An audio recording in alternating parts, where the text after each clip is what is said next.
So, brothers and sisters, what we're going to do today is first there's going to be a couple of reminders and start with some certain reminders. And then after that, we'll get up to speed where we left off. Perhaps for some of you, this has already started to happen, that when we go through the material in the parenting course, and you guys look at either how you were raised, so the previous generation, or those around you were raised, or you look at your peers and how they're raising their children, right? So this generation, or perhaps even yourselves, before you were able to adopt the principles of the outward faith, perhaps some of you were also starting to see a little bit of the difference between how we should have been raising our children and how people should be, because everybody else's children are just as perfect as ours. We have the tawfiq of kind of hearing these teachings of the outward faith, trying to implement them, husband and wife being on the same page. But perhaps some of us are starting to see some of those differences that happen when you raise your children right. Now, of course, if our parents weren't able to do all of these things that we heard, right? Or sometimes when we go through the case studies, maybe we see ourselves or certain experiences that happened to us, certain ways that adults weren't right with us when we were growing up. Hopefully, none of us are feeling any sort of resentment to our parents for not knowing these things or not implementing these things. We know our parents tried their best. May Allah bless them for everything they did. Also, Imam Sajjad teaches us how we should feel about our parents. So this is a part of the line from Imam Sajjad. How should I feel about my parents and how they raised me? So this line from the Imam reads this way. Allahumma, so his absence is a dua. Allahumma, ighfirli wa liwalidayya. Forgive me and forgive my parents. Warhamhuma. Have mercy on them. Kama rabbayani saghira. They raised me when I was small, when I was tiny. And if you and I remember the rights that the parents have over us, when you look at the works of Imam Sajjad, any goodness that you're able to do, that I'm able to do, is because of that root, someone who brought us up when we were helpless. So then what the Imam teaches us is this. He says, Idzihima bil ihsani ihsana. If there was something that they were able to do right, if they helped me, if they were the first people to introduce Islam to me, God to me, Ahlul Bayt, then, oh Allah, please, they did ihsan for me, you do ihsan for them. What about if they made mistakes? Well, this sayyiati ghufrana. And then if they did make mistakes, then, oh Allah, we ask you to forgive them. So hopefully we can kind of keep them in mind, ask Allah to forgive them instead of having, like bad memories about them. They're trying their best. For some of us, if you think about it honestly, sometimes our parents raised us better than they will raise. Sometimes, some of you, I don't know how many of you got a chance to do this. Sometimes if you talk to your parents about the stuff they went through, you'll see that they stepped it up. They were able to improve, right? So they were trying their best. Also, another one that helps us kind of have this overall feeling of mercy is for some of us, and I can say this about us brothers, for some of us, we're the same age or older than our parents when they made certain mistakes. Sometimes if you and I look back now, and obviously we're parents now, and we're making mistakes, but sometimes the mistakes that I might remember from the time I was small, I now, and even older, and I still make some of those same mistakes. So again, just kind of knowing this leads to kind of that overall sense of mercy, of caring, of dua for these parents. Now, I also want to remember, for how I encourage all of us to perhaps make our parents and all of those who taught us a word of Islam, all of those who taught us a word of Islam, that inshallah we make them partners in the thawab of this very session that we're sitting in. Right? We can make that niyyah. They can be benefiting right now. And all the mu'mineen and mu'minat, if we think big, if we include them in our actions, everybody can be benefiting from this. Maybe somebody will do it for us once we've left this world. Our Prophet, sallallahu alayhi wa sallam,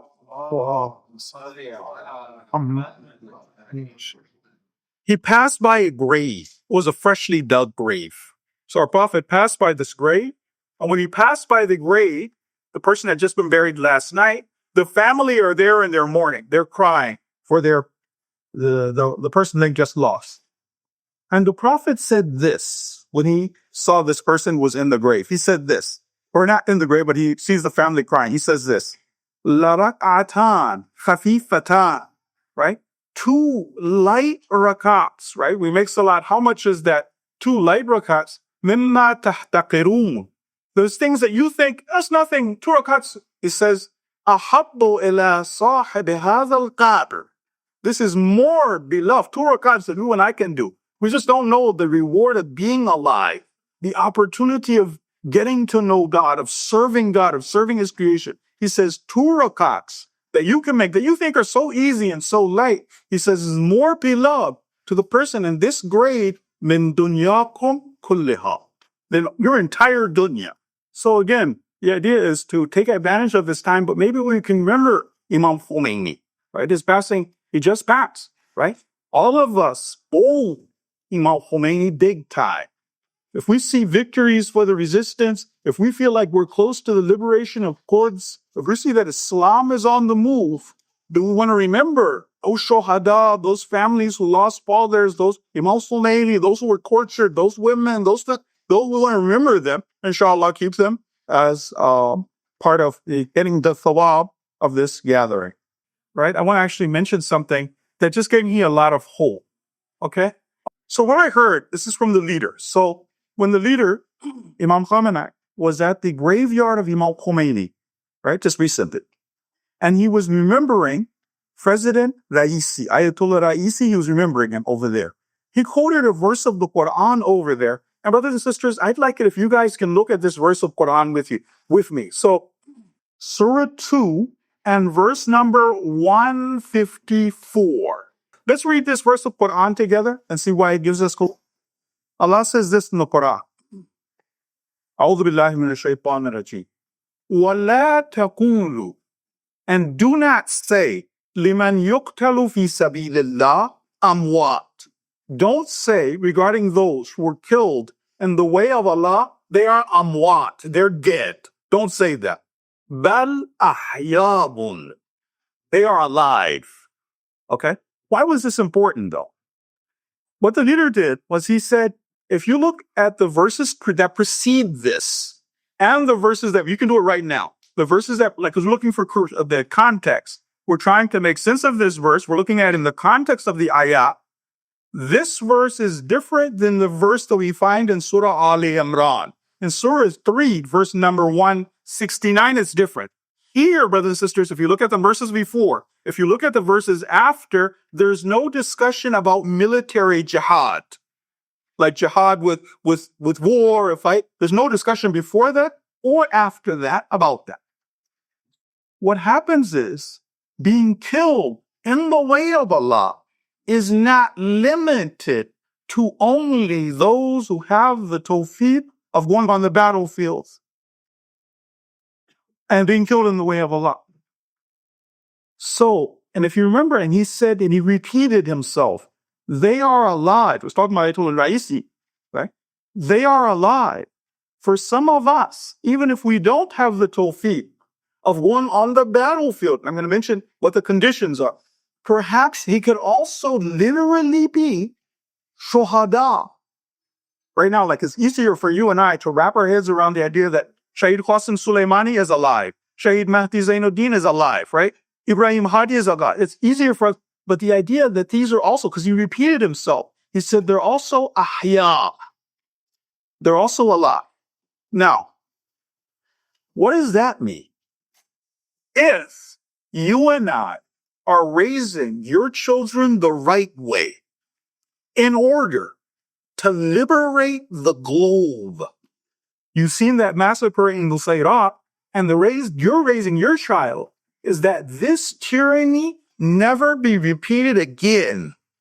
Right? So I just want my child to be mu'addab and just be respectful and be dutiful. No, I'm trying my best, because it's always in Allah's hand, to give my child a chance, a fighting chance, to be one of the elite soldiers of Imam Mahdi. If there is a parent who is doing that, working that hard diligently, then this parent or teacher who's involved in this process is going to be one of those people, if they die in this way, they're doing it fi sabilillah. So it's another opportunity for us. That was a little bit about that. Now, so we were learning about the freedom. Why to give freedom. We'll talk about the reasons why some parents don't. Because as I said before, one of the most toughest lessons for a parent to embrace from an Islamic point of view was the lesson of freedom. It comes at a cost. Many parents push back, right? We were also talking because you guys also have a responsibility of pushing back in other circles where you're talking to other parents so other children can also enjoy their best life, okay? Now, what happens is, so we talked about these things, the benefits, the harms, these things. Now we have some questions. What happens if I didn't give my child freedom for the first 7 years? When you're talking in other circles with other parents and you're starting to tell them the benefits, other parents will say they'll kind of wake up to it because it's not rocket science. Somebody just had to make me inform. And then when you tell them the benefits, that parent will say, okay, well, look, I didn't do this for the first 7 years. Does that mean my child has to live with all of those negative results? Those nightmarish side effects? Is there a way to fix it? Is there anything I can do? So that's what we're here to solve, inshallah, today. Is there a way to fix it if I wasn't for the first 7 years? So now, in order to answer this question properly, brothers and sisters, we're going to have to find out. There's going to be 3 answers. Is your child still under 7? Is your child just past 7, so your child's now a preteen? Or is your child perhaps maybe a teenager? Right? But my child, for whatever reason, those first 7 years, I didn't do it the right way. How do I respond? How does this child heal? How does the child recover? Right? So that's what we're trying to do today. So, right, we're going to start with the idea of the child who is under 7. So my child is still under 7, but now I'm going to try and help this child heal. Okay. So if my child is under 7, and I've now come to understand the importance of granting a child freedom, then immediately I am to grant freedom. In Chinese, they have a Chinese proverb. They say the best time to plant a tree was 20 years ago. The second best time to plant a tree is today. I wasn't doing it up until now. Immediately, if the child is under 7, to make sure that I now go over and I set that child free. I don't want to be stubborn and controlling and fight back against the way of the Ahlul Bayt. I want to make sure that I go over and that I do that. Now, this is another point. Sometimes, if I was very stern with my child, it was a difficulty for me as a parent to give in to freedom the way that Islam says. If it was difficult for me to give in, sometimes when I set the child free, the child may not even ask for it. The child is so used to sitting there and being obedient and not running around. I'm setting them free now. Bismillah, go. The child doesn't even want it anymore. This is something that requires a little bit of patience from me. My child's still under 7. I have to kind of coax that out of them, create the grounds for this child to be free. They still need it. They're not showing those signs yet, but that's because of my wrong training. I have to go over, coax them to be able to deal with it. The other one is tolerance and patience. If my child, who is under 7, has already started to show the side effects. What were those side effects of me not granting their child freedom? So we talked about some of them before. The side effects of what happens if I don't grant my child freedom. So some of the side effects were, perhaps my child is now very stubborn. Number 1, right? Where perhaps this child has started to hide things, to be sneaky, to be deceptive, right? Maybe they're fearful, maybe they're timid instead of being brave, because let's set them free. So if I see that some of those effects have already set in, then now as my child is healing, as my child is recovering, then I have to be patient as they undo these things. But there's a general principle in Tarbiyah now. When you guys, and you're giving encouragement now to other parents, when a parent will do the practical Tarbiyah, by the practical Tarbiyah, not just the words of Tarbiyah, but I'm going to take those steps and start acting according to the teachings of the Ahlul Bayt, the effects on the child are very quick, especially if the child is under 7. So the principle is this: a child can recover, number one. When the child is under 7, the recovery is much quicker. It doesn't take very long. So if a parent recognizes that I've made a mistake, then to turn around and go the right way, the child can recover much more quickly. If the child's older than 7, will cover that, then it might take longer. The child can still recover, but sometimes it takes a little longer. So the idea is just under 7, the results are very, very quickly. Next one. You and I, we have to be careful. My child is still under 7. I didn't set them free. They now are showing and displaying some of the side effects of not being set free. Sometimes as a parent, I might get angry and frustrated when I don't see the results. What I have to do is to be careful not to allow my anger or frustration with the behaviors that I'm seeing with that child, that destroy the emotional bond between me and my child, right? My child is now, they're hiding things, for instance. And I'm coaxing that it's okay, you can just tell me the truth. I'm coaxing that out of them. But what I have to be careful about, now that I'm coaxing those results out of that child, right? So the child who before was those negative results in there, now that I'm coaxing it out of them, then I have to be patient as that child recovers and not be so frustrated, so angry. Stop, right? See, now the emotional relationship between me and the child is being damaged. So we have to be careful about that. So in order to keep that in mind and to be patient, we need to remember we helped build the monster, right? It's my fault. I didn't do some of those teachings during the first 7 years. So as opposed to me, why don't you I helped build the monster. So I need to be, right? And remember that rehabilitation takes time, right? Rehabilitation and recovery takes time, right? Rome wasn't built in a day. Sometimes we don't have grit. Because remember, we learned this the other time too with Islamic parenting. Islamic parenting and tarbiyah, it's an inside-out process, right? We don't think of tarbiyah as something, you getting yourself together. I'm changing. I'm fixing, right? Sometimes it's difficult for me to take a deep breath, look inside, and discipline myself and start observing the Islamic behaviors. Sometimes Shaitan will come in, I'm frustrated why aren't you? See that, why aren't you? Another time, I help build this to fix myself. That's going to be okay. But the other one, again, with the under 7, is it's not too late. You can right the ship. You are right on course. Alhamdulillah, we're moving in that direction. The other reminder that we all need is this. So we're still under 7 years old, and I haven't granted freedom to that Islamic stem. There's something else all of us need to remember.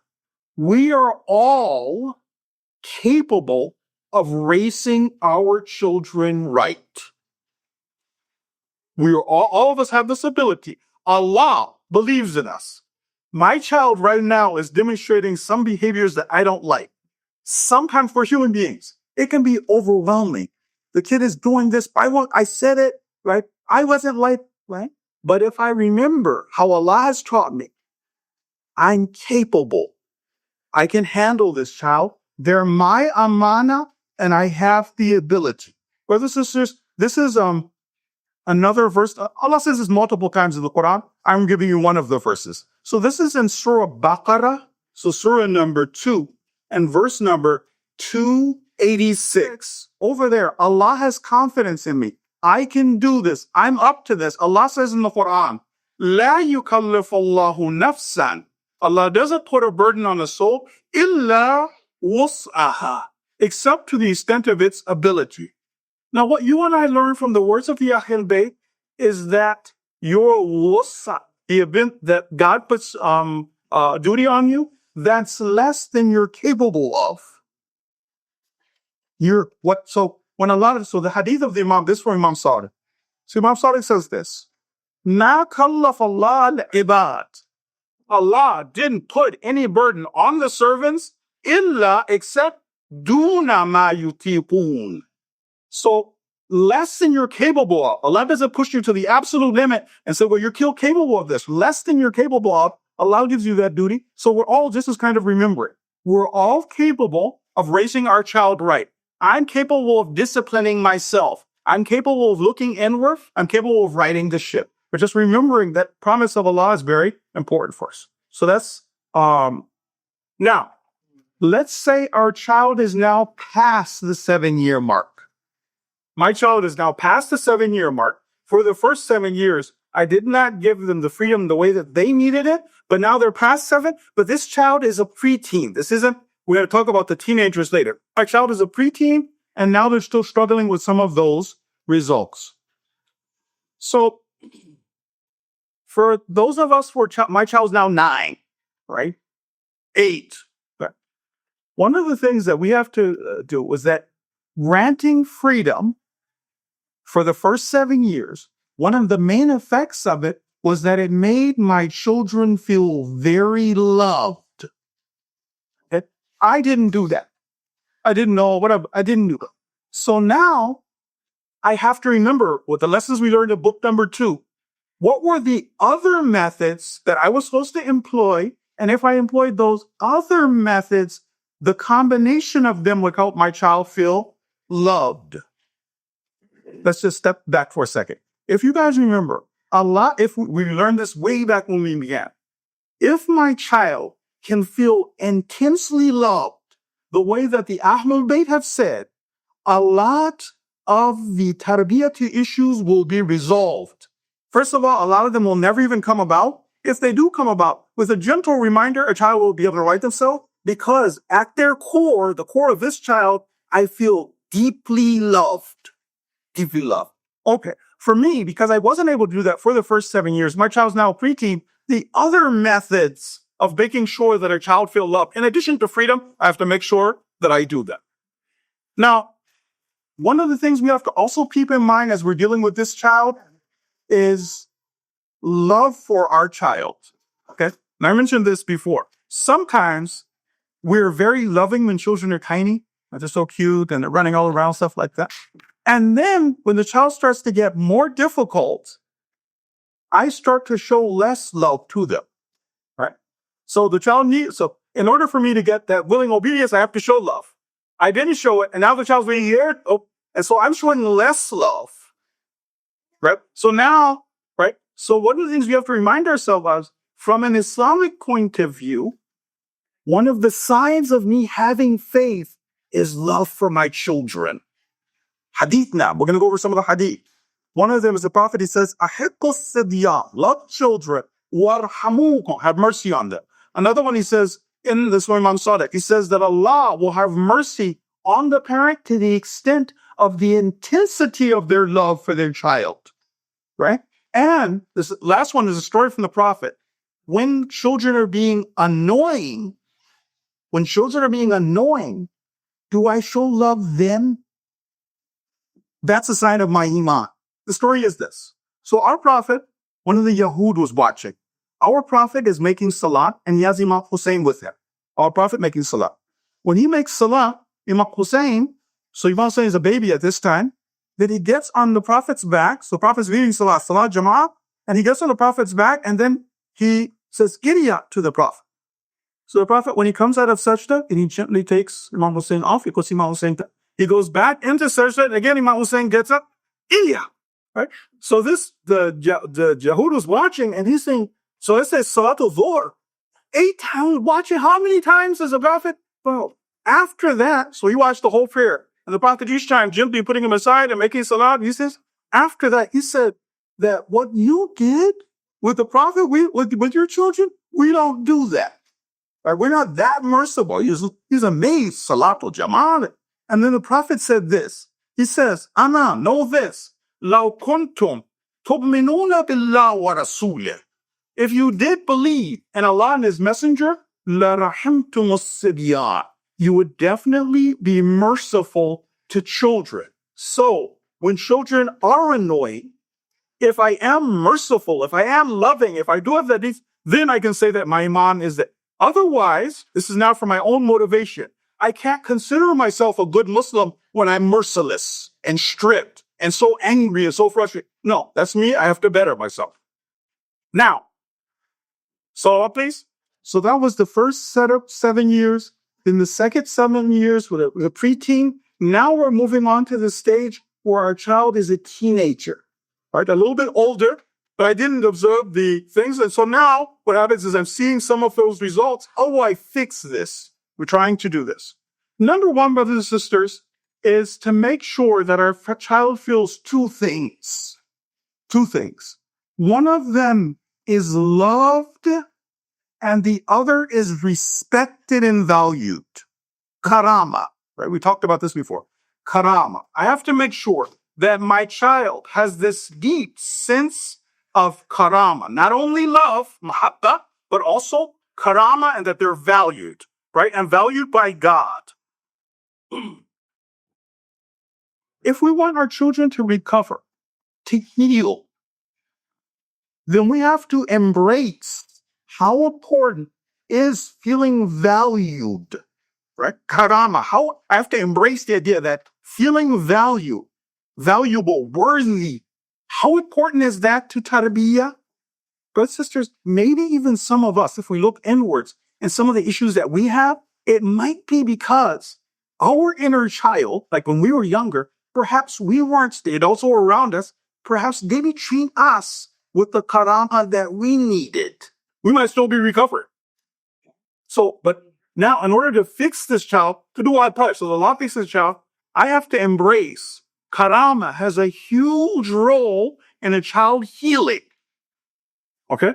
So, for an adult, Allah has many ways of making sure that many ayat of the Quran where Allah makes sure that we know. So let's say even I wasn't valued. How can I recover as an adult? I look at the ayat of the Quran. That is my aqidah, the aqidah of Quran. How does Allah make me feel valued in the Quran? One of the verses in the Quran is this. God says, Surah 17, verse number 70, وَلَقَدْ كَرَّمْنَا بَنِي آدَمَ. We, God, definitely, we granted karama and dignity and value to the children of Adam, right? Allah values me. So if I know who Allah is, other people don't value me. They don't care. They're not impressed. Allah values me. The Ahlul Bayt alayhimus salam, you can imagine, probably for some of the followers of the Ahlul Bayt, they want raised perfect, the followers, raised perfectly with a 777. If we were Kamanushi of it, some of our parents perhaps didn't. How would they know without? How did the Ahlul Bayt alayhimus salam, what did they do to instill in us that sense of karama and value? Okay? I want to share a hadith with you that I heard from Shaykh Ansari. Shaykh Ansari. I didn't get a chance to see the Arabic of it, but he quoted it. Beautiful hadith. Mamaskel. He says this. Mamaskel. So how do I feel valued as an adult? If we understand this, that first verse of the Quran, there are other verses of the Quran, then I'm going to understand what I'm supposed to convey to my children through my behavior. So, what he says is this. On Yawm al-Qiyamah, if there are 124,000 prophets, and they're sitting, 100, all the Anbiya, they're sitting, and we Ahlul Bayt, so 12 of us Ahlul Bayt, 124,000 prophets, and a mu'min, a believer, comes walking past us, then we will get up out of respect for that mu'min. The value that each one of us have because of Allah, because of iman.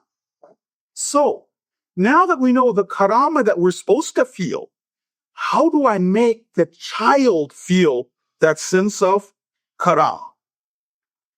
I'm going to share a story with you. Sometimes, because for some of us, we've talked twice in Fataniyah about karama. That's our plan for the second 7 years.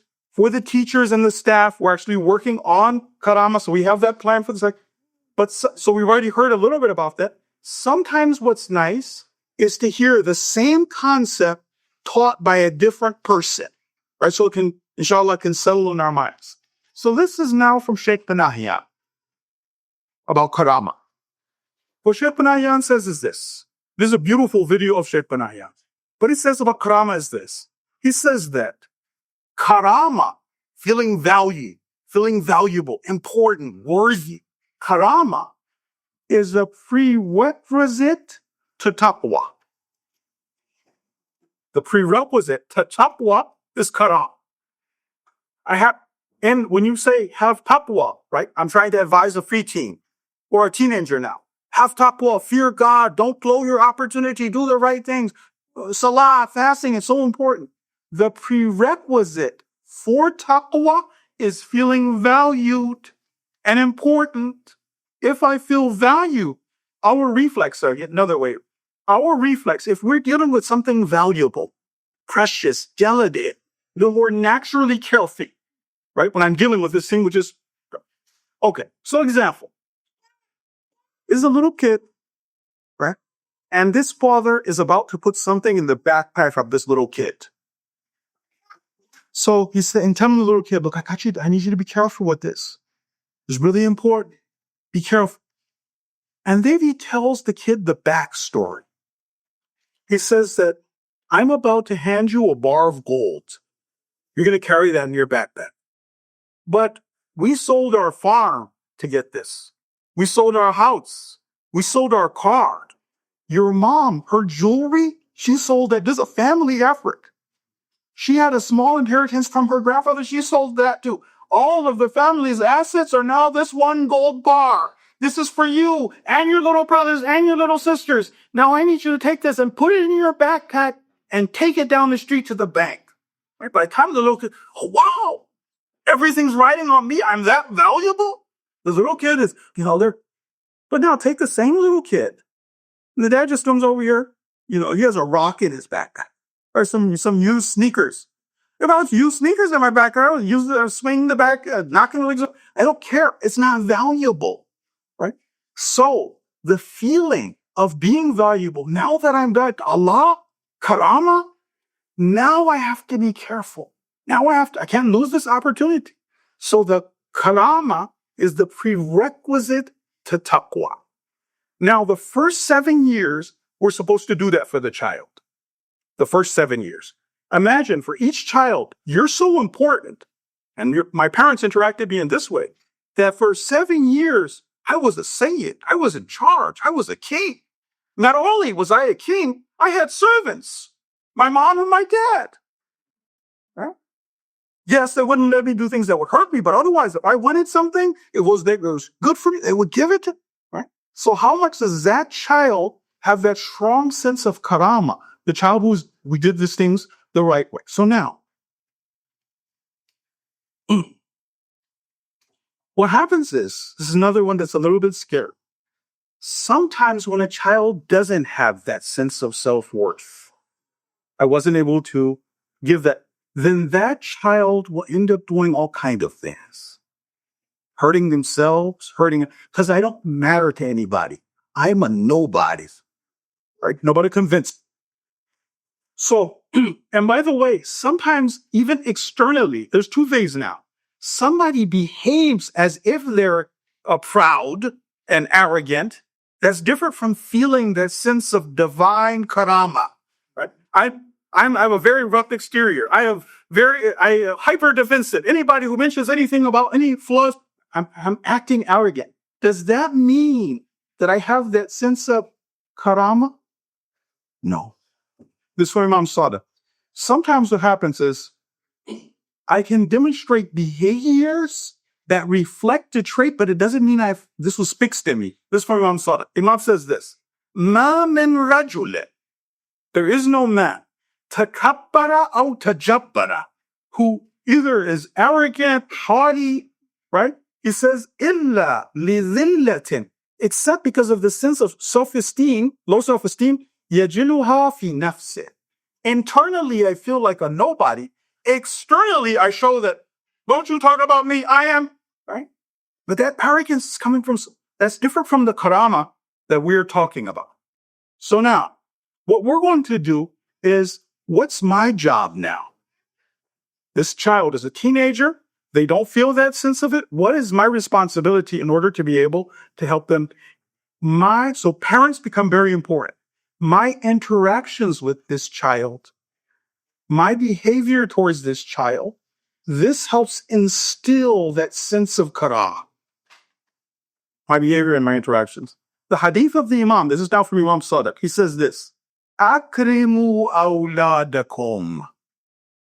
Honor your children. Interact with karama with your children. Wa ahsinu adabahum. And teach them good manners. He says, yughfar lakum. You'll be forgiven. Okay.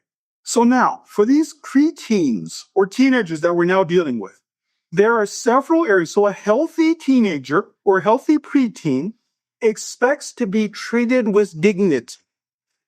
There are several areas that we have to check ourselves and make sure that these areas are being there. So how can I make sure, these are just some of the areas, that I'm interacting with this child in a way that shows them how much karama they have with Allah? Number one, when I call this child's name, I'm calling your name.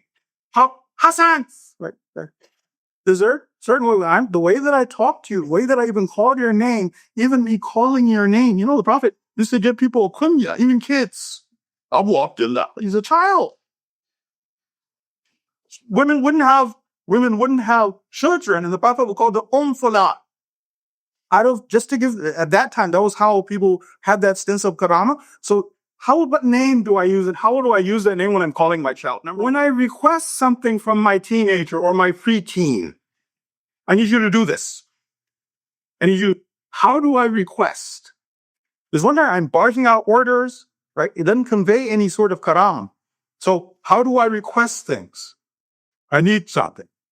What about when my preteen disappoints me or does something dumb? Do I come down like a ton of bricks? That definitely won't create karama, right? How I'm interacting with this child is teaching this child this haram.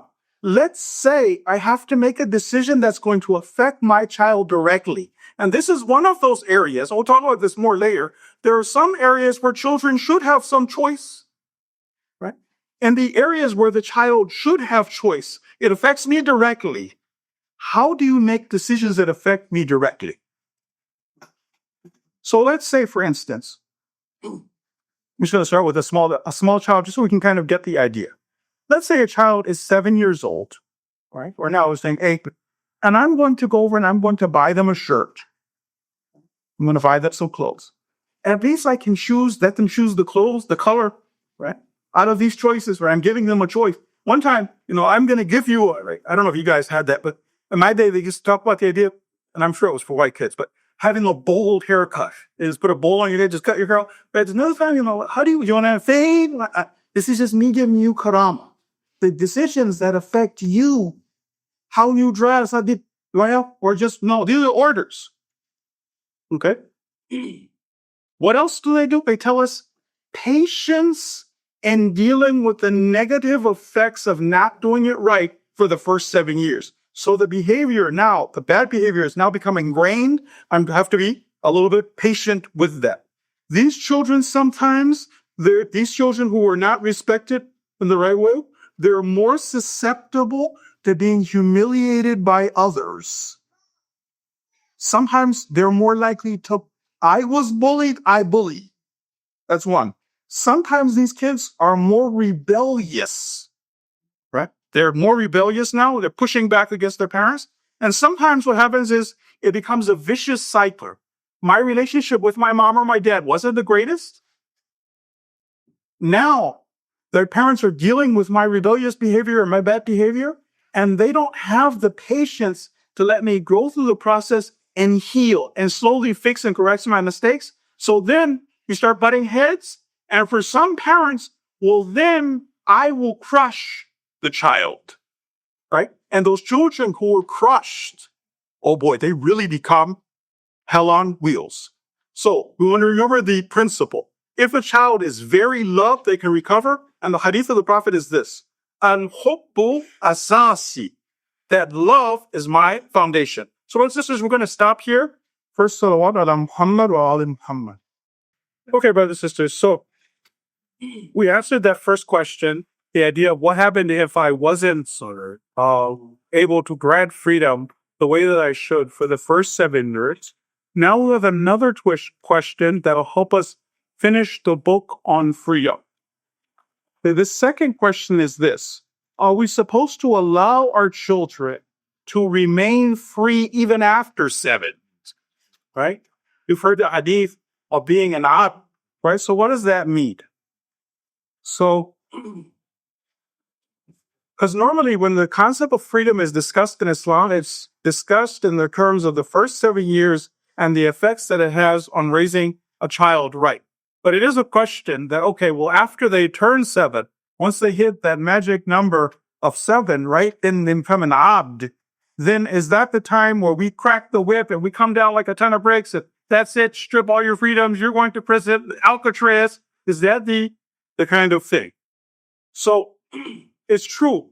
If we grant freedom the first way, if we can do those other steps that were there, that were mentioned, that help our child feel intense love, the child is hardwired in such a way they're ready for instruction. They want to be rulesy. They want instruction for the second 7 years. That's true. But it's not the case that as soon as they turn 7, the next day, gotcha, So, no, we're going to hand it to this. We have a general principle of tarbiyah that even applies to us as adults. The general principle of tarbiyah is this: we all need freedom to a certain extent. All of us. So children after 7, they also need freedom to a certain. We as parents, right? This is a hadith from Imam Sadiq that Shaykh Mutabi, I remember that I first saw this hadith quoted by Shaykh Mutabi. So this is about the role of freedom and the role that it plays for all of us. Should we be so woozy even with ourselves, or are we allowed also to have some sort of freedom? So this is from Imam Sadiq. The hadith of Imam Sadiq is this: Inna Allah tabarak wa ta'ala. So truly Allah, blessed and lofty is He.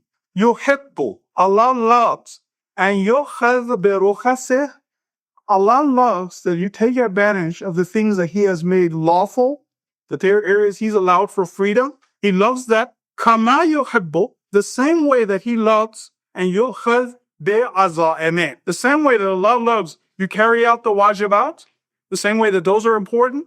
Taking advantage of those divine freedoms, those areas of freedom, that's also necessary. So for our children, even after the age of 7, even once they've entered the abd stage, then still, and they're not yet at the wazir stage, then still there is a role for freedom over there.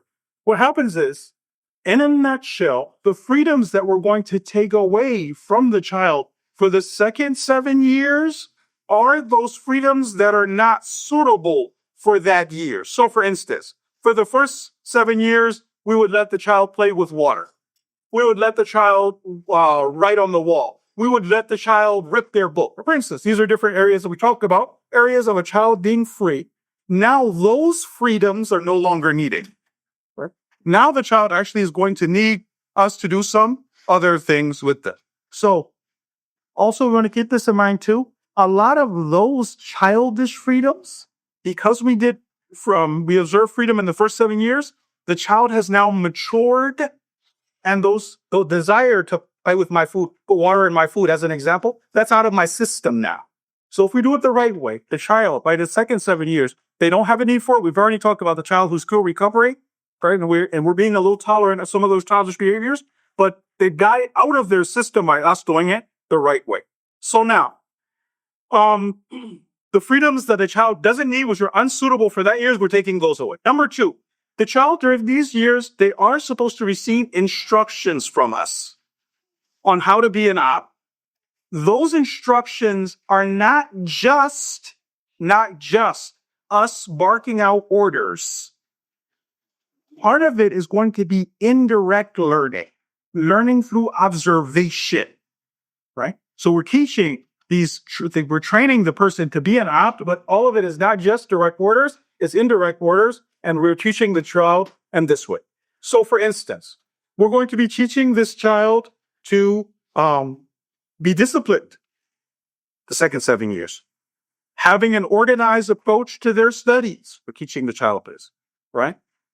If we allow the child to watch TV, right, with whatever rules, and at this time, how much we're going to study, making sure that you do chores before you play, for instance, we'll be doing these kind of things. Having a bedtime, these are areas where we are now giving our child instructions and they're getting useful. But part of it, a big part of their learning is then watching us and seeing how disciplined we are. When we are disciplined and we have solved these issues, then it's a lot easier to do that. And the child will automatically gravitate towards these things. So it's not just barking out the orders. The next one that I want to mention is the dangers of being too controlling for the second 7 years, right? What are some of the dangers and things that might happen if we're overprotective of our children? There are going to be two things that we could possibly rob our children of by being overly protective and hovering kind of over the children and just always barking out orders. Number one is the opportunity of learning by experience. Experience is a great teacher. For me as a parent, I want to make sure my child is able to have certain limited experiences so they can learn. Not dangerous things, but sometimes there's consequences for certain things, and I'm learning in that way, as opposed to me kind of everything being I have to fix everything. So Imam Ali says this. He says, Kafa bit-tajarib mu'addiba, that experience is sufficient as a teacher and a trainer. Experience will teach you adab. Right? Experience. We have another hadith. The mu'min isn't bitten from the same hole twice. Right? The mu'min, something happens, right? So some of these things, it's an opportunity by not being too controlling of allowing the child to go over, have certain experiences so that they're learning in the right way. The other thing that we want to avoid by not being too controlling, even for the second 7 years, when the child is in ab, is that sometimes we want our child to learn how to follow a conclusion and see the logical consequences of a certain course of action, right? So I'm reasoning, it's the second 7 years, the abd stage. Is it just me barking out orders, or is it sometimes I'm talking to my child and I'm reasoning with them and talking to them and explaining them, these are the consequences. If you do this, this leads to that. If you do this, this leads to that, right? I have warned you about that before and allowed them to have that experience. And we see this even in the hadith of the Ahlul Bayt. The Ahlul Bayt would reason with us. Right? They would tell us, don't do this, don't take this person for a friend. If you take this person for a friend, this happens. Right? That's them reasoning with us. Having said that, so the second 7 years, we're allowing experiments, we're stopping those bad habits, we're eating by example. There is also, though, a role for being able to say no and the child learning to be a good soldier, right? So there's one time, convince me, right? Why, right? Convince me. And if I'm not convinced, then I'm not, right? Whereas everybody, all of us need to learn how to be good soldiers. Sometimes I'm not convinced. If you're part of an organization, you get everybody, everybody much it, obey, right? So for the children also, they need to learn this skill also to be able to listen, to be able to be okay with the decision. For me as a parent to talk to them and say, you know what, later you're going to be in charge. When you're in charge, every decision isn't perfect, but a decision is better than no decision. When you're in a position of leadership, right? Imam Ali says the person who's not obeyed has no plan. Right? If I'm going to be in charge and nobody's listening to me, then I can't, right? So their child is now getting themselves, sometimes you just need to listen, right? So reasoning is there, explaining is there, but then the idea, and then of course the idea of showing this in practice, right? And I mentioned this before, especially for our sisters, right? This is one of these areas where our sisters can help their children by showing them that same thing that we talked about in the other session, being a good soldier. When I disagree, cheerfully following instructions, right? So the idea of being a good soldier is also there. So we do all the talking and convincing and stuff like that, but being a good soldier is also there. So now, those sisters, that book is finished. Okay? We've got a new book. This new book, if this technique is employed in the right way, it's understood, it's grasped, this also will resolve a lot of the problems that people are dealing with in childbearing. A lot of the children who get this next technique, they won't even go through the issues that other people are dealing with, right? But it's up to us as parents to kind of embrace this. And of course, it'll have to be done, again, by the instructions of the Ahlul Bayt. So that issue, brothers and sisters, is playing games. Play.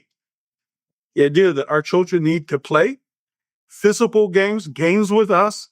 How do we play those games? Now, yes, it's true. Mainly this first part is going to be about the under 7 years, but there is a role for playing games even with our children after 7. Sports is very good, but playing a game with my mom or my dad, if it's done in the right way, this also has a usual. So if this idea of playing games, the need of playing games, if that can be established, that really will take care of a lot of the issues that the children have. Point number one. Point number one, brothers and sisters, is recognizing that playing games is a real need of the children. The same way that freedom was a right. Wasn't that, I'm doing you a favor. You need to get your act together. That it was a real need, recognizing that according to the teachings of the Ahlul Bayt, playing games is a real need for the children is going to be very important. We as human beings, if I feel something is a need, I deal with it differently than it's something that I'm tolerating. I feel it's a real need. So we'll start to look at some of the words of the Ahlul Bayt about this. The first one is from Imam Sadiq. So the Imam says this. He says, Da ibnaka. So leave your child and let them free. Set them free. Yal'ab san'asini. Set your child free to play for 7 years. Instructions of the Imam. Set your child free to play for 7 years. Now, a little bit of a tarbiyah point. If they stubbornly refuse to give in to a need, it comes back to bite us. Any of these needs that a child has, many of the problems parents face in tarbiyah is they are unable, they fail to recognize the true fitrah needs of their children and then to respond appropriately. Because I don't know that it's a need, then I don't respond, then my child, now they're hell on wheels now. A lot of what we're going to be doing is trying to identify these needs and then respond appropriately. So in order for us to kind of understand how much of a need this is, again, we're going to look at some of the ahadith of the Ahlul Bayt. So this first one is an example from our Prophet Muhammad sallallahu alaihi wasallam. So our Prophet, there's a guy who's an eyewitness, he's telling a story. He said, our Prophet, we were making salat. And when our Prophet was invited to the masjid, when he came, Hassan was holding on to him. So he's holding his child, Hassan, he's holding him, and he's walking to the masjid. When he goes to the masjid, he puts the child down, and he's now making salah in jama'ah. So imagine, Rasulullah, salah in jama'ah, he's making salah. He said at one stage during the salah, the Prophet went into this long sajda. He said it was so long that I was making salah, and I look up, everything okay here? I look up from the thing, and I see everybody's still in this state of sajda. So then after that, then the people came to the Prophet ﷺ. They said that this sajda that you just made, you don't normally do that. That was an incredible sajda. Did you receive wahi? Maybe wahi came up, but you don't do that normally in the Quran. Now look at the words of the Prophet. So there's 2 ways that this was narrated. We're going to come to the conclusion that playing is a need. Listen to the first one. The first one, the way it was narrated is this. So the Prophet says, no, I wasn't receiving wahi. I wasn't receiving wahi. He says, walakinna. However, ibni, my son, kana ala kitifi. My son was on my shoulder. Fakarihtu, I disliked. Anhu ajilahu, I didn't want to hasten my child or hurry my child. Hatta nazat. So the Prophet of God, Salatul Jama'ah, everybody waiting and watching, the Prophet says, I didn't want to make the child come down, hurry the child. Get off, astaghfirullah, no, I wanted. The other way is even more interesting. The Prophet says this. He says, Inna ibni hada. So my son, irtahalani. My son took me as a steed. So I'm making salah. My son got on. He says, Fakarihtu an u'ajjilabu. I felt I was in what to hasten the child. Hatta yaqdiya hajata.